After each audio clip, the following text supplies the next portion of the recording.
up and running. And liftoff. Kazakhstan, November 20th, 1998. The first module of the International Space Station is launched into orbit on a Russian rocket. The International Space Station is underway. Beginning arguably the most groundbreaking engineering project in human history.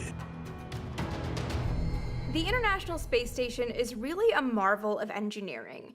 It took 42 flights to build this thing over 10 years, and it was sent up module by module, with astronauts and cosmonauts living on board and adding to it as it became a larger and larger space. It has a set of solar arrays, and from tip to tip, each one of those 8 wings is 239 feet. So it is 357 feet long. NASA likes to say it's 1 yard short of being an American football field, including the end zones. The International Space Station is a symbol of how incredible human ingenuity in engineering really is. That we've been able to not only build the International Space Station, but keep it alive for 20 years and learn so much in the process is really an incredible outlet of what humans can do.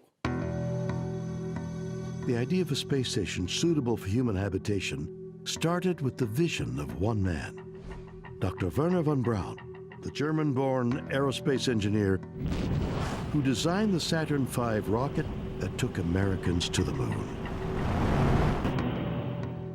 In 1952, nearly a decade before the first manned spaceflight, von Braun's concept for a 250-foot wheel-shaped station captured the world's imagination. Von Braun envisioned this rotating space station to provide a certain amount of artificial gravity. It could be used for monitoring Earth, weather, for military purposes, also as a way station for docking a spacecraft that would be going somewhere else in space, to the moon or to Mars. So the International Space Station isn't quite that, but it's the proof of concept and starting to help us understand the technology such that maybe down the line, the next generation or the generation after the next, we will eventually get that giant city in orbit. A giant city in space. It's a marvelous and inspiring idea, one that raises a profound question. Have we achieved all that we can on our home planet? And are we destined to leave our mark not just on Earth, but far beyond it?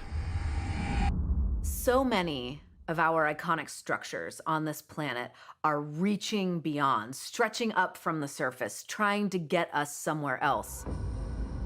Once we're in space, what form will our structures have, and what role will they play, not just pragmatically as shelter for us, but as symbols for us? And what will we reach for if we're already off of this planet?